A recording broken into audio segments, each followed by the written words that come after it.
President Trump praising AT&T for promising to share the wealth from the corporate tax cut with their workers, and other companies are doing the same. Our chief business and economics correspondent Rebecca Jarvis is here with more on this. Good morning, Rebecca. Amy, good morning to you. Yes, a number of companies have rushed to announce special bonuses and wage hikes in the aftermath of the tax bill, like AT&T, which says those $1,000 bonuses will go to all 200,000 of its union represented non-management and frontline managers, and says that if the president signs the bill before Christmas, employees will receive the bonus over the holidays. Comcast is also paying out $1,000 bonuses to 100,000 non-executive employees. Banks Wells Fargo and Fifth Third say that they will be raising the minimum wage for their employees to $15 an hour. And Fifth Third is also throwing in a $1,000 bonus to 13,500 employees, Amy. Wow, I bet a lot of employees going to work today saying, hey, so what are you going to do for me now with these tax cuts? But what are other ways these companies, some companies are investing these tax returns, these tax dollars they're getting back? So Boeing also came out with its own message. They say that they will be spending $300 million of the tax savings on things like workplace training,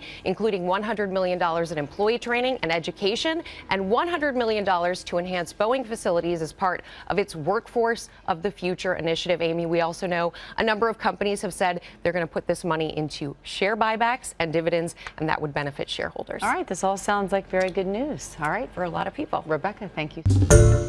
Hi, everyone. George Stephanopoulos here. Thanks for checking out the ABC News YouTube channel. If you'd like to get more videos, show highlights, and watch live event coverage, click on the right over here to subscribe to our channel. And don't forget to download the ABC News app for breaking news alerts. Thanks for watching.